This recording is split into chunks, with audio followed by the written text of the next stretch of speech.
Вітаємо, друзі! Давайте говорити про важливі речі, про те, як війна в Ірані впливає на Україну, про те, чому Зеленський не розуміє, як Іран досягнув того, що Трамп захотів закінчити війну, як це можна використати в Україні. Заяви Зеленського, його неймовірно якесь хворе бажання постійно зустрітися з Путіним.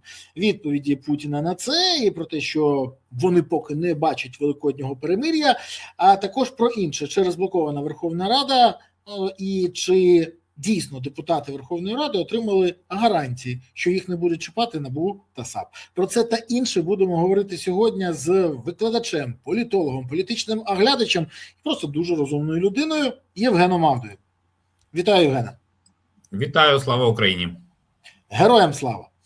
Дивись, от війна в Ірані дійсно стала на паузу. І Зеленський навіть підтримав перемир'я на Близькому Сході і закликав досягти того ж в Україні. Але він же, схоже, не розуміє, як Іран досягнув цього і дотиснув Трампа, щоб у того з'явилося бажання закінчити хоч якось. І той писав би твіти: розблокуйте цю факін Ормузьку протоку. Путін щось не пише. Може, треба стабілізувати фронт, щоб Путін захотів на перемовинах того, що Трамп хоче зараз від Ірану. І взагалі, які висновки може зробити Україна та які перспективи того, що війна не відновиться за 2 тижні або навіть раніше? Насправді, спонсором перемир'я в регіоні Перської затоки є корпорація Марс, яка випускає такий шоколадний батончик Твікс. 2 Твікса. Тому що там і Іран, і Сполучені Штати оголосили про свою перемогу. Тобто це взагалі парадокс. Не зовсім зрозуміло, де в цій ситуації Ізраїль, який був каталізатором атаки проти Ірану, але факт лишається фактом, що на сьогодні все ж таки є такий серйозний момент, що війна поки що зупинилась. Але ми маємо насправді 2 тижні для того, щоб використати ситуацію і привернути увагу до України. Зеленський за законами жанру не може не підтримувати припинення бойових дій будь-де, тому що інакше тоді виникає питання, а як він ставиться до війни в Україні, і він за мир чи не за мир. Це раз. Друге, це те, що Зеленському доведеться в цій ситуації максимально активізувати себе для того, щоб у нас же вся дипломатія побудована навколо президента, тому він повинен щось пропонувати.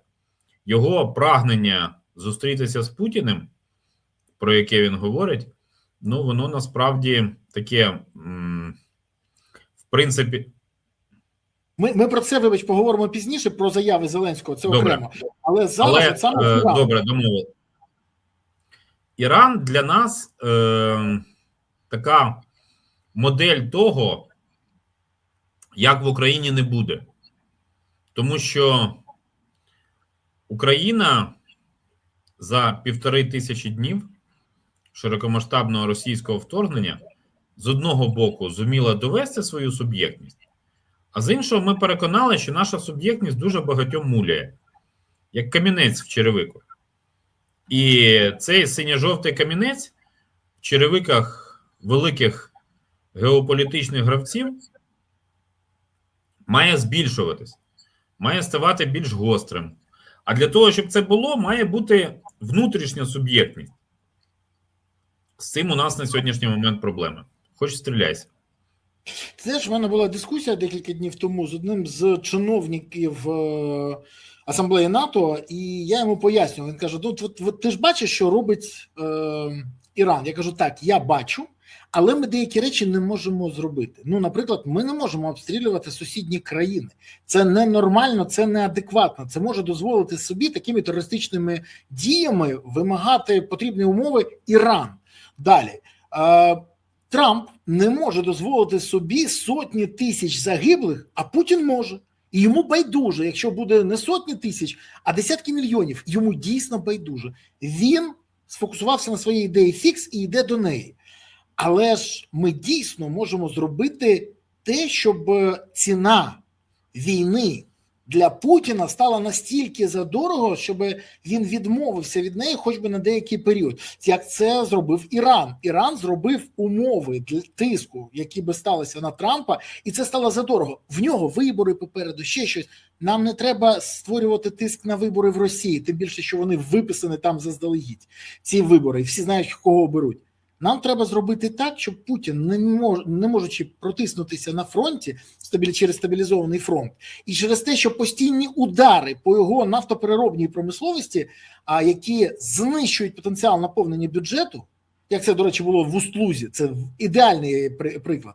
Так от, він вимушений був би сприймати переговори вже серйозно, а не імітаційно. Чи це не лежить на поверхні у порівнянні з діями Ірану?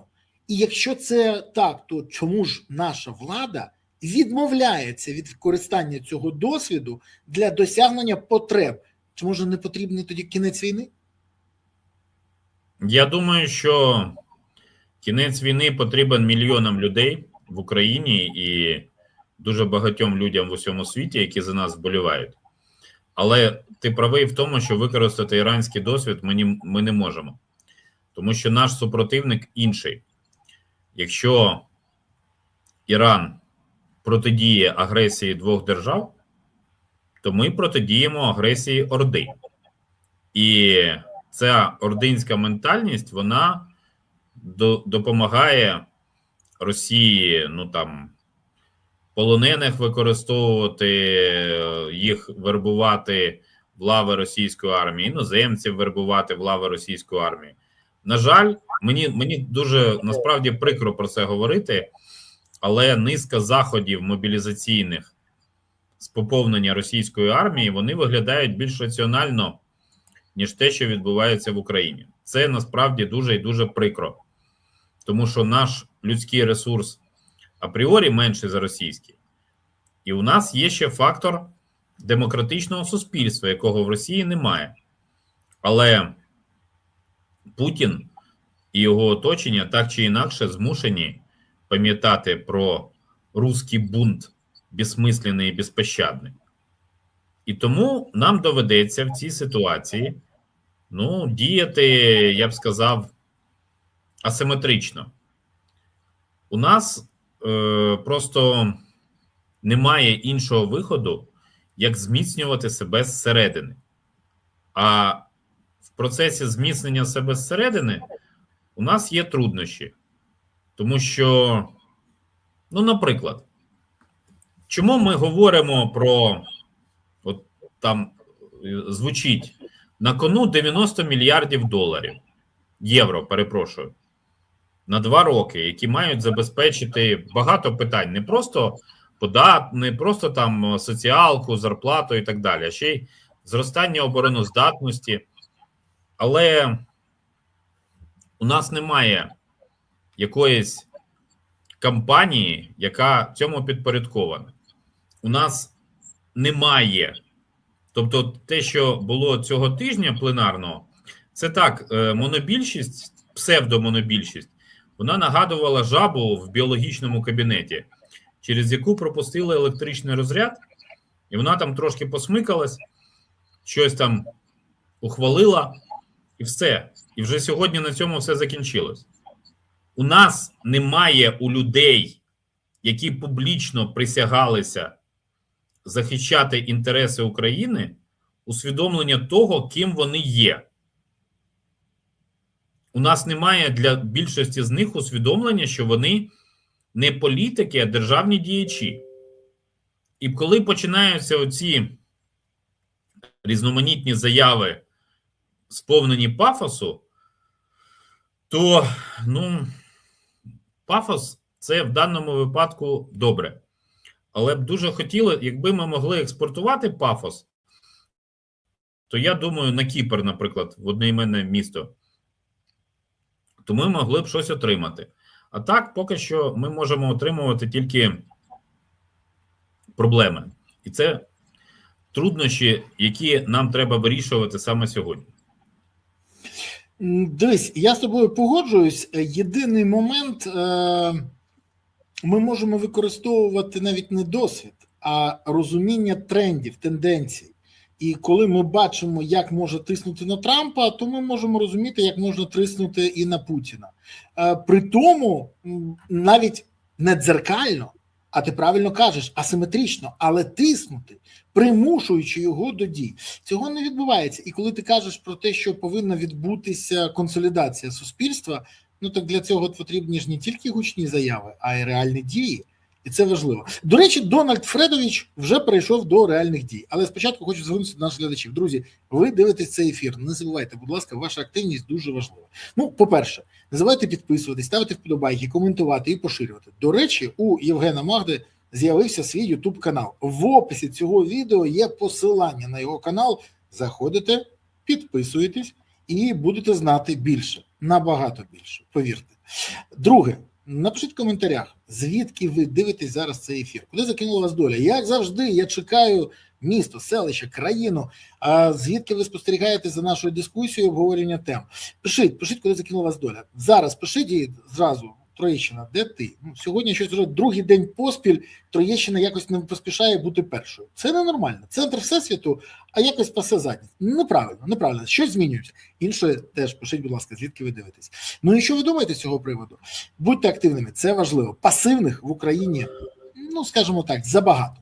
Так от, Дональд Фредович у середу, 8 квітня, заявив, що розмірковує над ідеєю дозволити Ірану стягувати мита з суден, що проходять через Ормузьку протоку, за умови, що США отримують свою частку від цих грошей. А якщо врахувати, що через Ормуз проходить 15-20 мільйонів барелів на добу, це 15-20 мільйонів доларів на добу, але американські перевізники вже сказали, і трейдери, що вони не погоджуються, тому що це збільшить не тільки логістику, збільшить вартість цього, вартість послуг, вартість страхування. Ну і для фінального споживача це взагалі підніме ціну на паливо. Вони не погоджуються, але у Трампа в голові вже концесія. І ідея стягувати данину по праву сильного обіцяє бути навіть більш прибутковою, ніж спроба Остапа Бендера зібрати гроші на відновлення відомого провалу. Скажи мені, будь ласка, по-перше, та що це все навколо грошей буде крутитися? І сьогодні Трамп мотивований все ж таки виборами в парламент, контролем над нафтою, бо переважно більше через Ормуз іде китайських структур, китайських самих танкерів. Чи тут взагалі геть інша логіка, за якою стоять якісь персональні амбіції, а не державницьке мислення? Ну, у Трампа не державницьке мислення, у Трампа бізнес-мислення. Він зацікавлений в тому, щоб побачити і отримати якомога більше грошей. Якщо йому колишній киянин Кирил Дмитрієв розповідає про вигоду в 12-14 трильйонів, то я думаю, що це якраз те, що його сильно хвилює, а за моїми спостереженнями його планка очікувань – це 700-800 мільярдів доларів, так би мовити, від будь-якої оборудки. Росія, я думаю, я не впевнений, що вона порадила Трампу це в якийсь спосіб, але я впевнений, що вона могла поділитися з іранцями своїми спостереженнями, своїми якимись алгоритмами рефлексивного управління Трампом. Насправді це дуже прикро. Коли президент наддержави світу не мислить категоріями політичного діяча чи державного діяча, він мислить категоріями вигоди, категоріями, а як ми тут заробимо грошей, і не розуміє, що його на цьому ловлять на гачок дуже ефективно і практично позбавляючи будь-якого маневру. Я вважаю, що в нинішній ситуації Трампу буде об'єктивно складно дотиснути Іран, і поки що ми ж розуміємо, що для іранського правлячого режиму угода з Трампом, яка була публічно укладена, це приблизно те саме, що уявити Владимира Путіна і Володимира Зеленського, які підписують теж якусь угоду за столом переговорів. Це політично, фактично, неможливо. Але при цьому Володимир Зеленський робить заяви, якби натякає, що потенціально він вже готовий. Але треба дещо узгодити. От Зеленський зробив декілька заяв, які я хочу з тобою якраз як з політологом і обговорити. Дивись, вони викликають, наприклад, в мене ще більша кількість запитань. Перша заява. Гарантії безпеки мають включати як США, так і Європу, щоб запобігти новій агресії Росії. По-перше, це ж він наполягав, щоб зустрічалися Росія, Америка і Україна. Європи там не було. Концепція змінилася, він переосмислив все. Це перше. Далі, а які гарантії безпеки ми матимемо, якщо Росія вирішить знову наступати, каже Зеленський. Можливо, вона не зробить цього відразу, або через 2-3 роки знову нападе. Що значить знову нападе? Вона гарантовано нападе, як тільки зможе і отримає цей ресурс. А потім він каже, ми хочемо, щоб гарантії безпеки передбачали присутність США та Європи. Скажи мені, будь ласка, він же не зміг сформулювати, як і раніше, про які саме гарантії безпеки йде мова.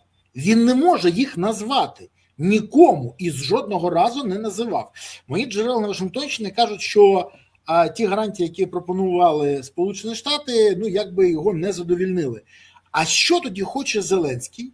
І це говорить про те, що він та його оточення і саме не знають формат гарантій, якими вони тоді можуть бути.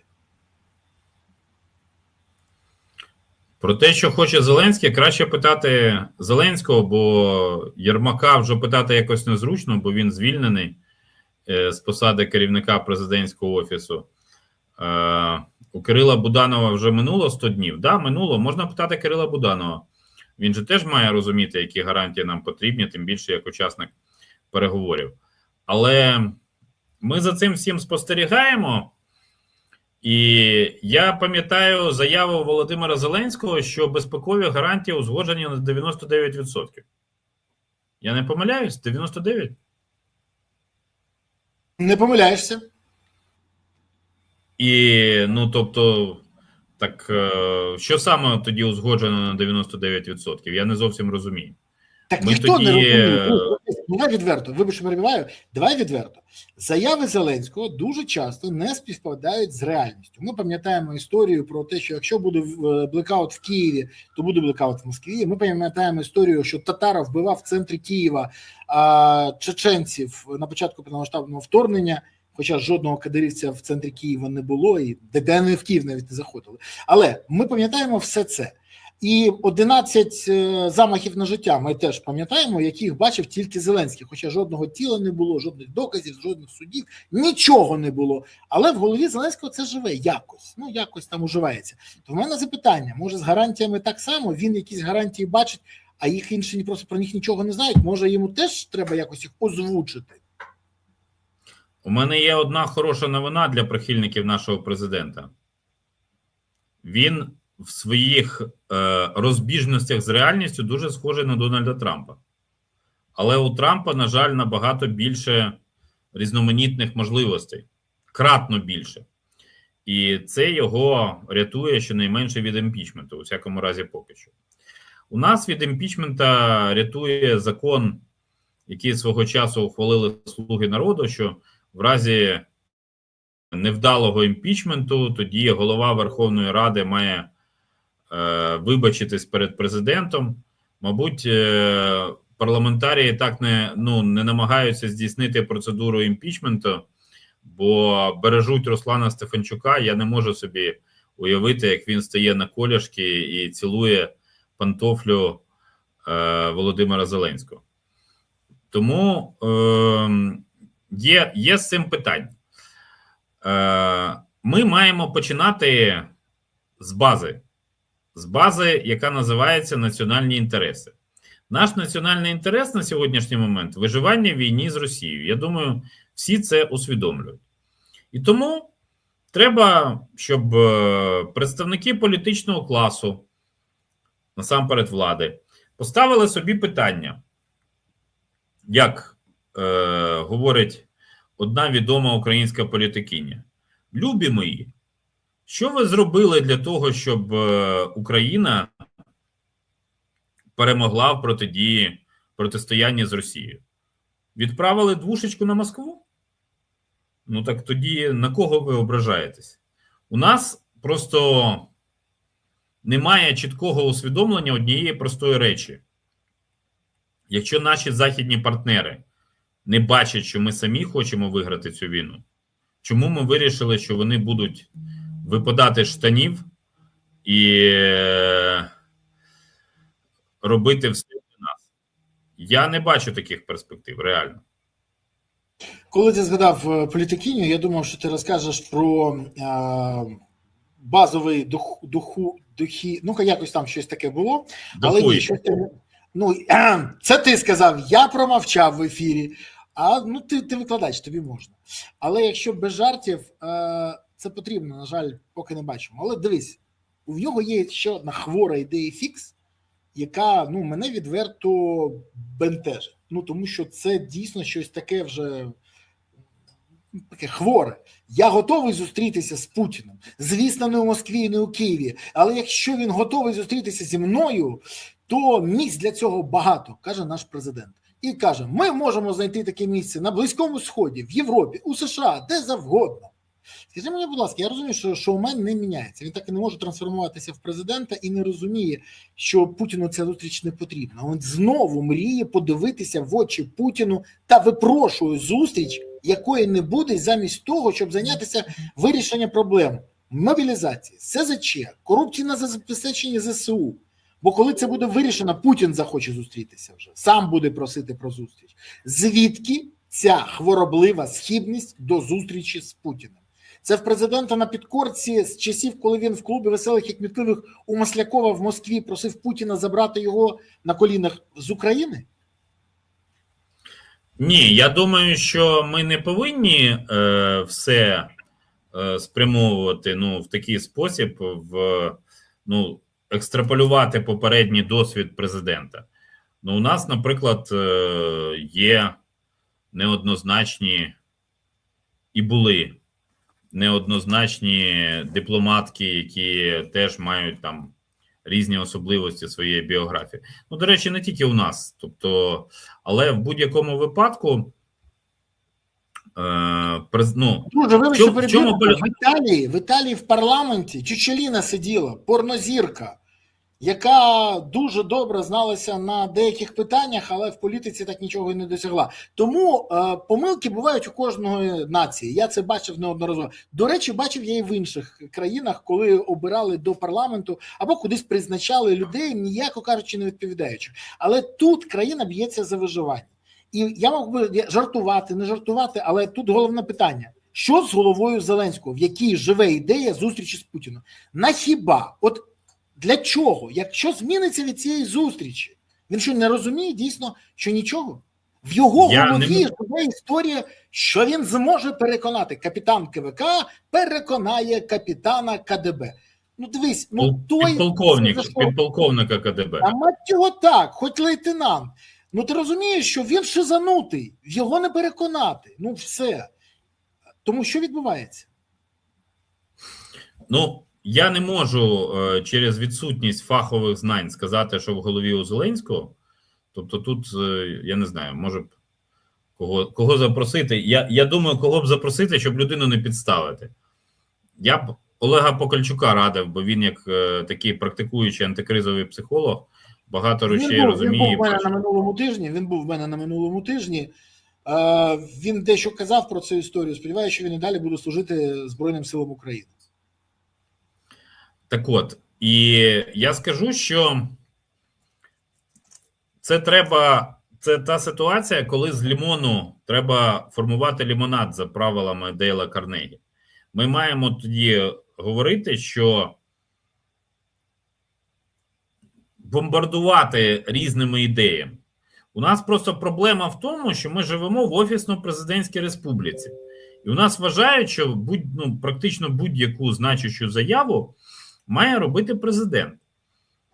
в системі нашої влади. Ну, таке враження, що він продовжує себе почувати не капітаном команди 95-й квартал, а художнім керівником студії 95-й квартал, і він на кожен номер має поставити свою візу, підходить, не підходить, використовуємо, не використовуємо. Але в цій ситуації ми стикаємося з очевидною проблемою, що проблема часу і проблема різноманітних спроможностей. Відтак, що це в даному випадку означає? Це означає, що Володимиру Зеленському треба побудувати для себе піраміду ієрархічну, в якій є люди. Ну, це значить його особиста трагедія, що він не може нікому більше довірити такі заяви робити. Просто коли Зеленський говорить про Путіна, то він за законами інформаційними, наскільки я розумію, він, так би мовити, постійно Путіна згадує, постійно його витягує, постійно про нього говорить, і це, це додає Путіну додаткові очки, на жаль. А нам би треба, щоб про Путіна в українських інтересах говорив хтось з представників політичного непотребу, яких в Україні достатньо багато. І це було б, на мою думку, найбільш цікаво. До речі, я би не проти, щоб лікарі-психіатри теж це коментували. Це було б набагато цікавіше. І це, до речі, або представники цирку. Ну, дивись, у нас є, хто може це коментувати. Навіть Анал Табу може це коментувати, якщо було потрібно. Але ж для цього потрібно, щоб хоч якась клепка в голові була, щоб це розуміти. Бо наступна заява Володимира Олександровича, скажімо так, м'яко кажучи, демонструє відірваність від реальності. А, грубо кажучи, Зеленський взагалі не в темі того, що відбувається. І тут питання, дійсно, чи адекватний наш президент. Україна розраховує на відновлення санкційного тиску на Росію з боку Сполучених Штатів, заявляє Зеленський. При цьому за декілька годин до його заяви, з'являється інформація, що Дональд Трамп, ймовірно, найближчими днями продовжить послаблення санкцій щодо російської і іранської нафти, і термін, в яких спливає 11-19 квітня відповідно. Більше того, повідомило про це Семафор, яке постійно дає інсайди, які підтверджуються. І про Крим вони, пам'ятаєш, дали інсайди, і про все інше. Скажімо, їх джерела дуже компетентні. Хоча вони там посилаються на колишніх посадовців Мінфіну і Держдепу, мені здається, що це зовсім не колишні. Так як мої злі з Банкової, зовсім не злі. Але ж інформація 100%. Так от, що відбувається? Зеленський відірваний від реальності, він не розуміє процеси, які відбуваються, і тому робить заяви, які не мають ніякого відношення до реальних подій. І, може, тому він каже, що в нього чудові стосунки з Трампом? Ти можеш мені пояснити оці заяви в форматі політики? Бо, скажімо так, до мене звернулися поляки з проханням прокоментувати цю заяву з інформацією Семафора. Я сказав, що я не можу в зв'язку з тим, що в мене обмежена кількість часу, дуже вибачився. Бо те, що я можу казати всередині країни, назовні я не хочу продукувати. Скажи мені, будь ласка, а реально, в чому проблема? В нього що, не вистачає радників, не вистачає експертів, консультантів? У нас в країні їх величезна кількість. Да інтернет відкрий, прочитай, моніторинг прочитай. Що не так з президентом? Дивись, я думаю, що питання не в тому, що не так з президентом, а питання в тому, що не так з політичною машиною України. Політика складається насправді з символів. І якщо ми, наприклад, боремось проти того, щоб Росію підфінансовували наші західні партнери, то ми маємо якось на це впливати. Що я маю на увазі? Я нещодавно побачив цікаві цифри. І в 24-му, і в 25-му роках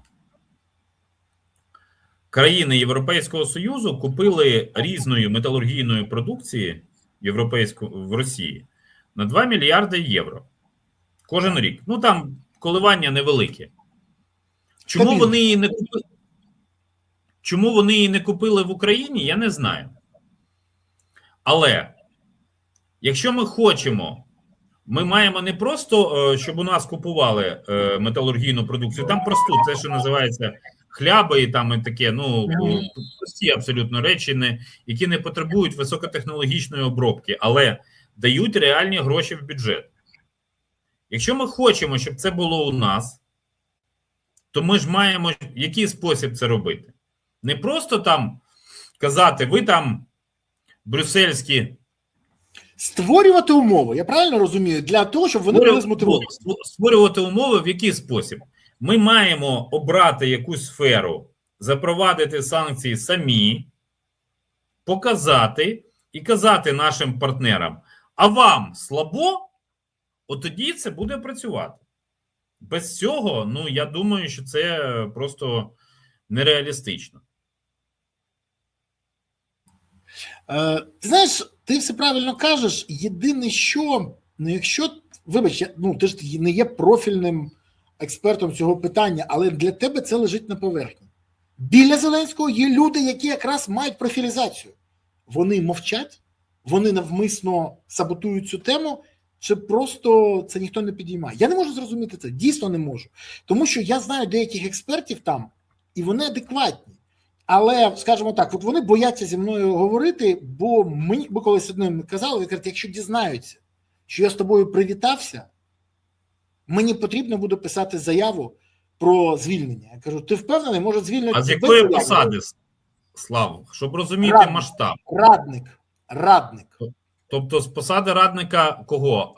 Буданова чи Зеленського? Ні, він радник Зеленського. Офіційно, він називається радник Офісу Президента. Це Ні. Повір, ні. Але ж, я тобі ще не вгадаєш, ну повір мені. Але ж сама ситуація дуже смішна була. Більше того, ну, скажімо так, він ніколи не був тим злим язиком, який розповідав. Але ситуація, ну, вони всі перелякані там. Вони бояться казати те, що є. Я кажу, а нахрена тобі це треба? А чому? Ну, почекай, але ж це починається з них, Слав. Так. Ти розумієш, я що розумію. Все, що робиться, подібні речі, подібна гидота, вона починається саме з цього. Вона починалася з цього в 19-му році, коли люди говорили, ну, так це ж нові обличчя, подивіться, вони прийдуть, класні пацани і дівчата, вони все зроблять. Почекай, ми з тобою, я пам'ятаю, я стояв з Кравцем, з Українською правдою в Верховній Раді, і він мені каже, я був в них, це космонавти, вони нічого не розуміють. Вони не розуміють, як працює держава, вони не розуміють, як воно все організовано, вони не розуміють, що за що відповідає, вони нічого не розуміють. Вони бігають з такими очами, я говорю, так напишіть про це.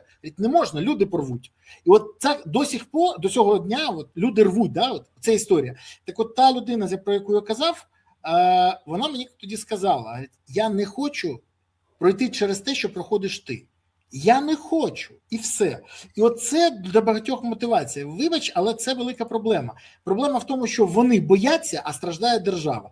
І, до речі, ніхто з них, там, з такого я знаю, не написав заяву про звільнення. До речі, ще один цікавий момент. Коли Зеленський проходив в Аспені спілкування, ти знаєш, що напередодні свого обрання він зустрічався зі спільнотою Аспен. Я є одним з членів тієї спільноти.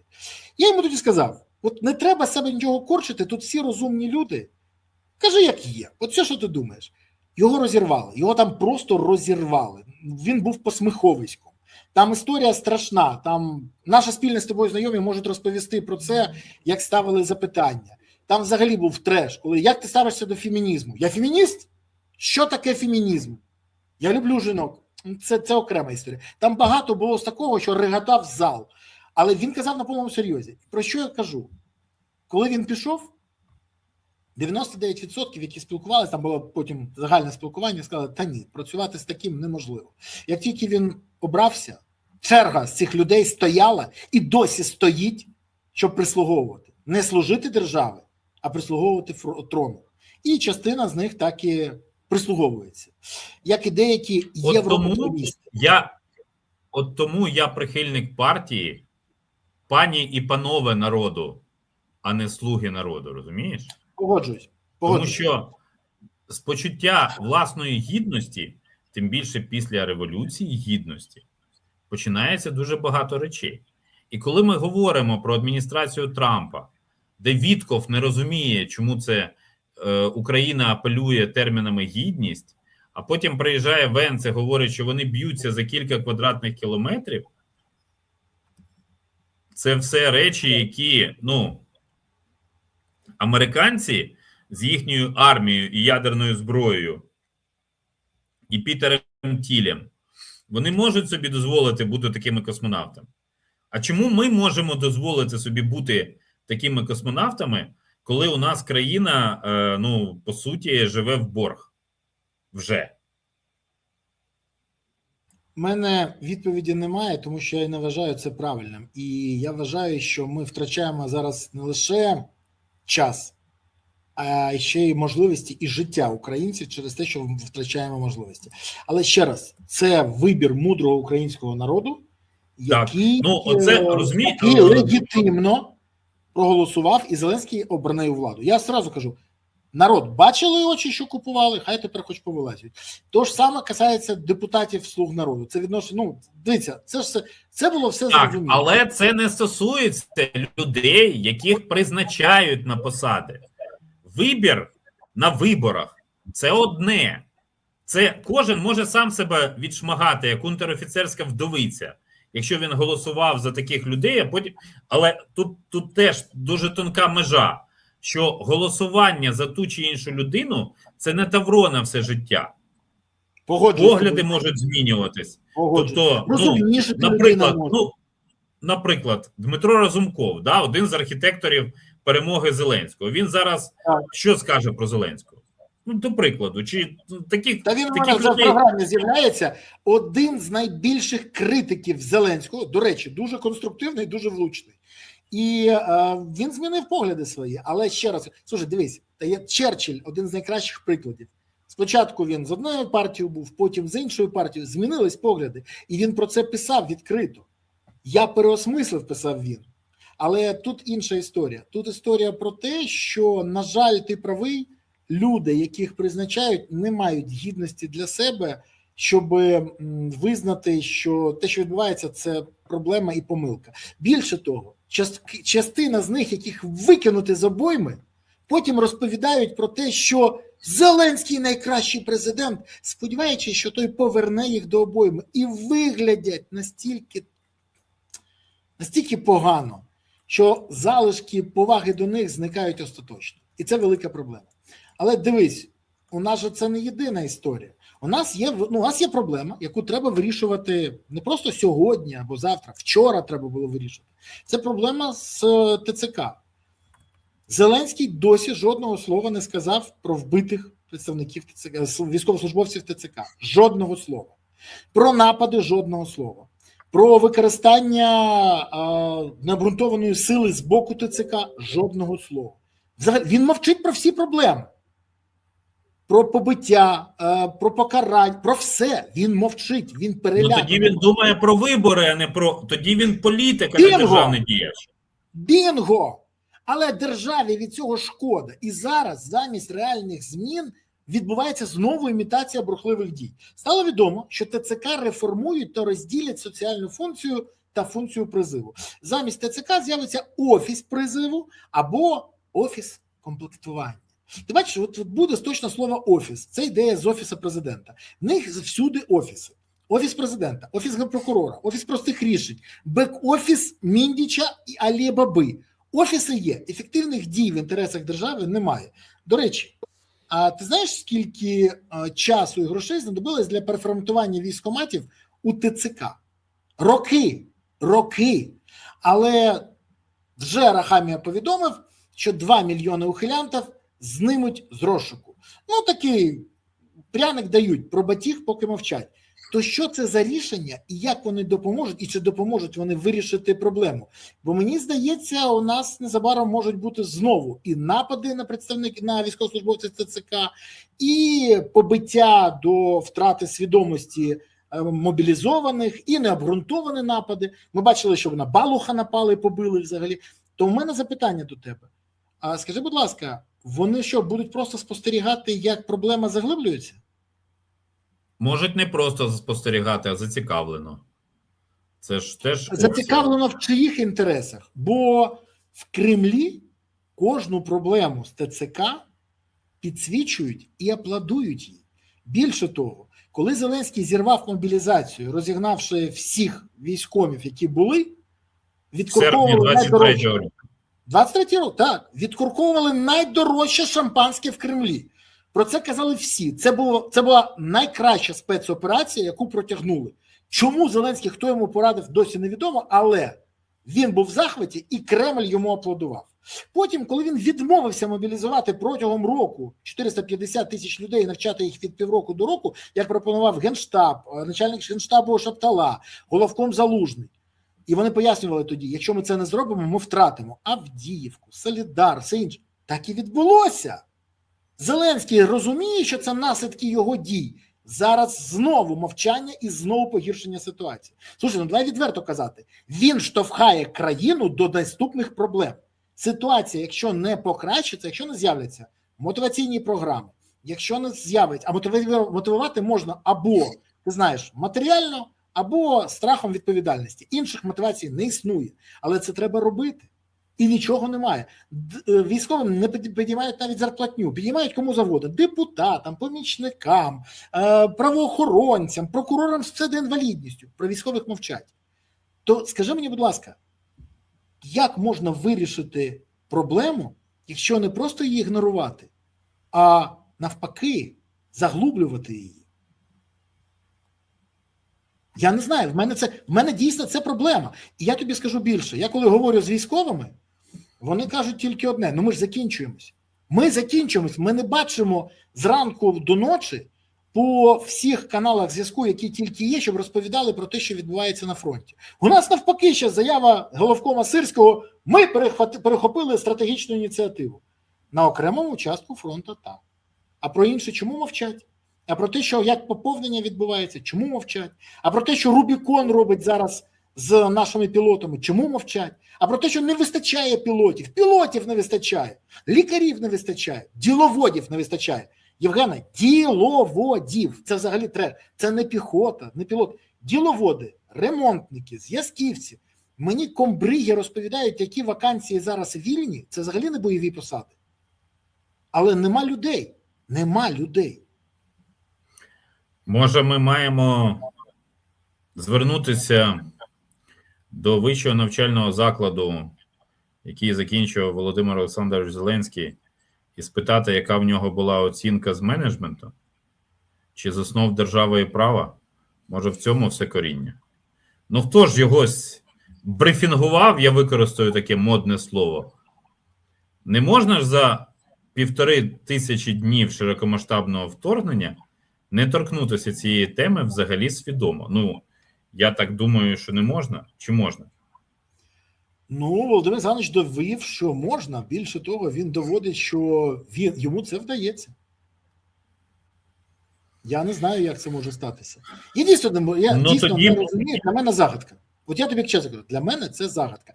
І от хай наші глядачі напишуть. От скажіть мені, будь ласка, друзі, напишіть чесно, от як ви вважаєте, залишати все так, як є, це норм?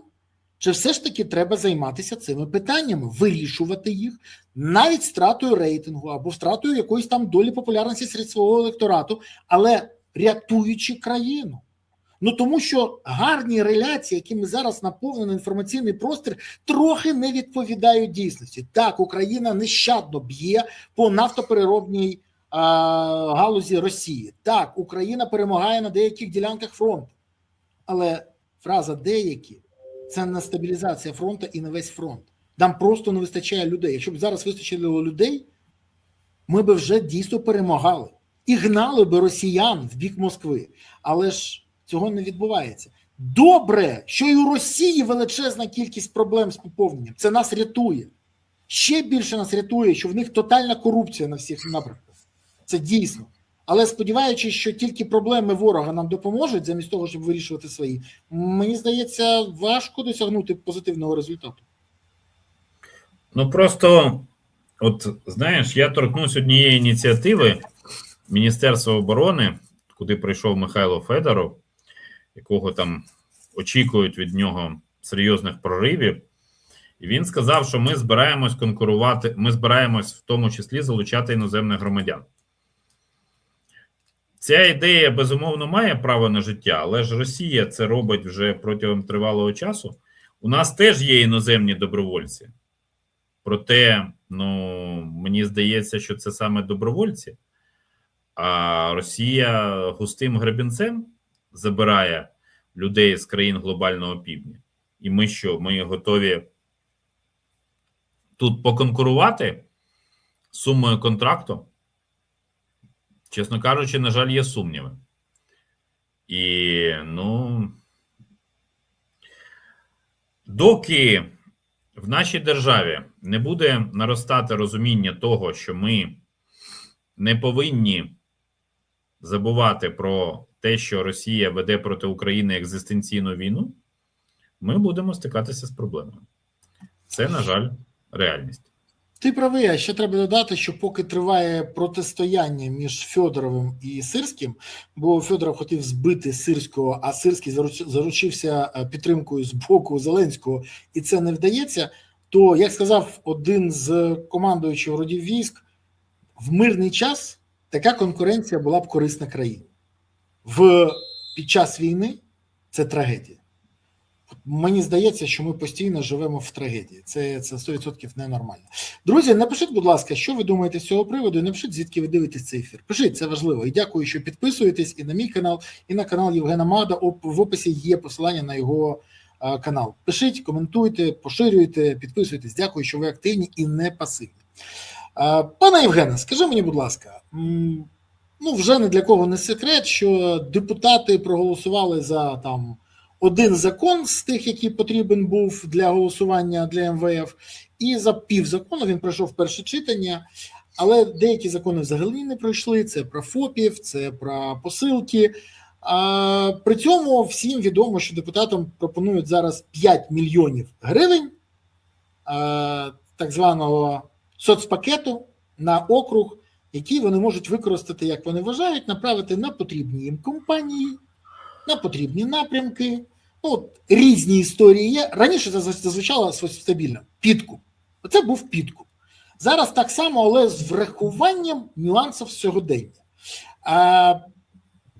Це нормально чи не нормально? Це перше. І що вони мотивовані тільки таким проголосувати, але за все інше не голосують. То здолали кризу чи не здолали? І, до речі, депутати кулуарно кажуть, що у владі нарешті є домовленість з НАБУ і САП про зменшення тиску на нардепів. Це мені сказали декілька слуг, їм це пояснили, пообіцяли. НАБУ і САП це спростовують, кажуть, нічого такого, взагалі всі спростовують завжди всі домовленості, а потім ми бачимо, що, наприклад, нема підозри Єрмаку і Шефіру. Наскільки взагалі це може відповідати дійсності, і чи подолана криза в парламенті, чи це битва і гонитва за бабло, яку ми спостерігаємо під назвою парламентська криза? Я вже говорив, що псевдомонобільшість, яка не хоче переформатовуватись, не хоче шукати якісь можливості для власного зростання, для ухвалення законів. На мій погляд, люди, які присягали служити державі в 19-му році, коли вони були в шоколаді, вони мали більшість, мають і зараз. Тобто це свідчить про те, що в їхній картині світу немає розуміння відповідальності, фактору відповідальності. Вони не хочуть цієї відповідальності. Якщо вони не хочуть відповідальності, то як ми їм можемо допомогти? Я не знаю, чесно. Тобто, Шефір і Єрмак, вони в будь-якому випадку не мають депутатських мандатів. Хоча, звичайно, підозра що одному, що другому, вона була б достатньо показовою. Можливо, НАБУ і САП бояться, що вони підозрою цим панам покажуть депутатам, що немає недоторканих, і, відповідно, почнеться паніка. Просто будуть, як в радянській міфології, коли там Ленін кинув студентський квиток Казанського університету під час студентського протесту, то так депутати будуть свої депутатські посвідчення кидати, слуги. Уявляєш, як це? Я там відмовляюся від депутатських повноважень, іду в сантехніки. Я відмовляюся від Ні, депутатських... чекай. Ні. Я відмовляюся від депутатських повноважень і посилюю оборону Покровська. Це красивіше. Ну, ми не можемо цього вимагати від людей. Ми не можемо вимагати, але це підтверджує, що людина державник. Оце підтверджує. Бо я знаю, де зараз служать народні депутати України мого скликання. Деякі служили, ти знаєш, разом зі мною в одній бригаді. В Бахмуті я, наприклад, служив разом з Ігорем Луценком. Я знаю, де служать ті чи інші депутати, діти можновладців. До речі, і діти депутатів цього скликання я теж знаю. Але, на жаль, ну, я сказати не можу, бо це підстава, це відверта підстава. Але можу сказати, що це діти депутатів від опозиції. І я це знаю. І знаю, де служить син екс-генпрокурора. І знаю, де служать сини і донька, до речі, одної судді. Судді, ще раз кажу. І знаю, де служать діти доволі високопосадових силовиків. І служать, справді служать, і воюють. І, до речі, як би ми хто не ставились, я розумію, що це багатьом не сподобається, але я знаю, що справді воює в ГУРМО брат Єрмака, і я це знаю.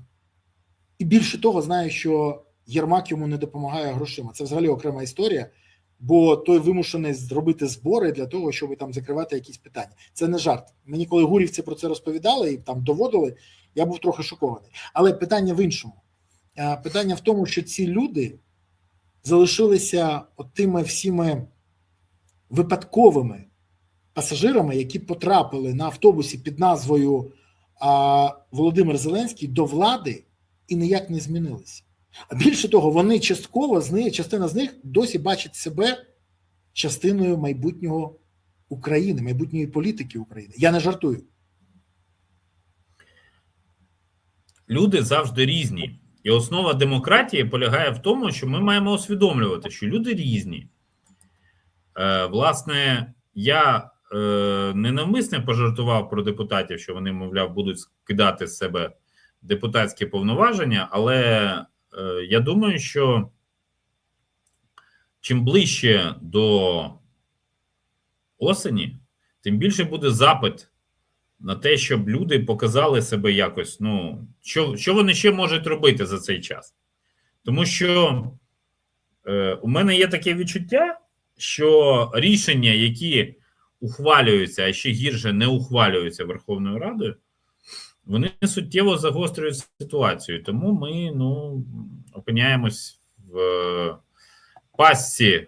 Ми живемо в законі про втрачений час, згаяний час. І це, на мою думку, ну, дуже серйозно і дуже проблематично. Мені навіть немає що тобі відповісти на це або опонувати якось. Я погоджуюсь з тобою на 100%. Скажи, єдине запитання, яке я хочу тобі останнє поставити сьогодні. А тобі не здається, що ми програємо інформаційну війну? Ми про це говорили, але зараз це вже робиться навмисно. Поясню, про що мова. Цитата міністерки культури і подружання стюардеси Сверденко. Кабмін перерозподілив частину видатків державного бюджету Мінкульту на 2026 рік і спрямував ці кошти з програми, увага, стратегічних комунікацій інформаційної безпеки на програму державної підтримки кіно. А потім ці люди дивуються, що російські наративи активно заходять в український інформаційний простір і досягають потрібних Кремлю результатів. Бо одна справа трендіти про інформаційну війну і важливість контрзаходів, а коли справа торкається грошей, то їх знаходять не лише на єбачки та кешбеки, а й на кіношечку. А на інформаційну безпеку грошей немає. І от на протидію російської пропаганди та реальну боротьбу з інформацією грошенятки знайти не можуть. Або не хочуть. Це пріоритети інші. Чому влада України навіть не намагається виправити ситуацію в інформаційному просторі, і ми бачимо це на офіційному дописі Міністерки культури? Я не знаю, чи вона подруга Свериденко. Вона близька подруга Свириденко. І це була одна із умов Свириденко, коли вона лобіювала її на цю посаду. Бач, добре, що у мене немає друзів серед діючих міністрів. А в мене є злі язики і в Кабміні, і на Банкові, і в парламенті. І, до речі, завдяки цьому в мене є така інформація, якою можу ділитися. Але насправді чимало людей пані Бережну оцінюють як достатньо адекватно. Ну, можливо, це тому, що вони її порівнюють там з Олександром Ткаченком чи ще з кимось. Не знаю. Я не знайомий з нею особисто, нічого не можу сказати. Але я не погрішу проти істини, якщо скажу, що російській інформаційній армії опанують з українського боку інформаційні партизани і підпільники. Це при тому, що у нас начебто і кілька структур є протидії дезінформації. Не можу сказати, що вони неефективні. Часто вони між собою конкурують, та, яка в Укрінформі, та, яка в РНБО, але ну, там є такі елементи конкуренції достатньо цікаві. Я про інше.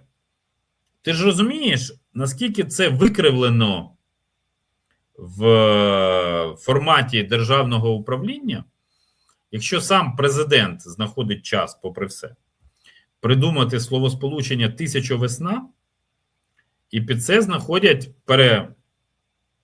перерізають, перерозподіляють 4 мільярди гривень. Це скільки? Ну, там майже скільки це в доларах? В доларах 100 мільйонів доларів. 100 мільйонів майже доларів. 100 мільйонів доларів. І виникає питання, а після цього наші західні партнери нас не спитають, і ці люди забороняють нам коперсатися в носі? Ну, ми ж начебто, ну, тобто, намагаємось там щось говорити про кластери, як космічні кораблі навколо Землі обертаються. Я знов-таки невеликий фан кіновиробництва, але мені просто цікаво, як швидко ці гроші, ну, я розумію, що це потрібно. Ну, я наприклад, усвідомлюю, що потрібно гроші вкладати в кіно. Але може спочатку все-таки підняти зарплати військовим? Хоча б символічно. Ну, я з тобою погоджуюся. До речі, в суботу в мене на каналі буде ефір з Аллою Самойленко, одним з найкращих фахівцем української кіноіндустрії, яка, до речі, розкаже багато чого цікавого і про «1000 весну», і про пітчинги, і про те, кому розподіляються гроші, і хто і як є це робить, і чому не ефективно. Там багато буде. І ми попередньо з нею проговорили, можу сказати, ефір буде такий, що декому на Банковій буде непереливки, але б мені хотілося, щоб не було таких ефірів, бо щоб не було таких причин для них. Ні, ну, Слава, чим відрізняється пітчинг від петінга? Скажімо так, пітчинг дає насолоду фінансову, а петінг фізично. О, так зрозуміло, чому в умовах війни люди роблять ставку на фінансову насолоду. Ну, кому що ближче, я тобі хочу сказати. Але тут питання, кому чого більше не вистачає. Хоча дуже цікаво буде почути, чи є люди алібаби сьогодні серед тих, хто розподіляє ці кошти. І, до речі, наскільки ефективно, хто приймає рішення, на кого дають гроші, а на кого ні. От про це все в суботу подивитись. Євгена, останнє коротке запитання. Скажи мені, будь ласка, тобі не здається, що влада просто відтерміновує вирішення всіх проблем, а рано чи пізно це призведе, якщо не до ідеального шторму, то до катастрофічних наслідків, які просто вибухнуть одночасно? Ну, мені б насправді цього не хотілося. Нікому не хотілося. Мене важко назвати прихильником влади, але я розумію, що такий сценарій розвитку подій, він буде вкрай негативний. І ми опинимось в дуже складній ситуації. Тому я б цього не хотів. А що буде далі? Давай подивимось, давай будемо розраховувати і сподіватися, що попри те, що ми діємо в форматі не завдяки, а всупереч, Україна все ж таки переможе, бо у нас, як ми з тобою традиційно говоримо, немає іншого виходу, ми повинні перемогти. Це правда. Хочу подякувати тобі за сьогоднішній ефір, за твоє спілкування, за відповіді і за підказки владі, щоб вони ними скористалися. Дай Боже, що той, хто буде потім писати тежку по нашій програмі, написав, тут і тут і тут Магда пропонує гарні речі. Це можна зробити. Користь отримує і держава, і навіть попіаритись можна буде. Але користь держава отримує. Якщо це буде зроблено, тоді можна вважати, що наша програма завдання мінімум виконала. Жень, тобі дякую і до нових зустрічей, як завжди. Па-па. Да, ми переможемо. Па-па. Інших варіантів немає. Дякую вам, що дивилися, дякую, що підписалися, поставили вподобайку, прокоментували, поширили відео. Окрема подяка за те, що ви підтримуєте ЗСУ, бо це найважливіше сьогодні. Донатьте на ЗСУ, приєднуйтесь до ЗСУ, допомагайте ЗСУ. Бо ЗСУ – єдина сила, яка є запорукою того, що Україна є майбутнім. Гуртуємось навколо інтересів ЗСУ, щоб у України було гідне майбутнє. Дякую вам. Па-па.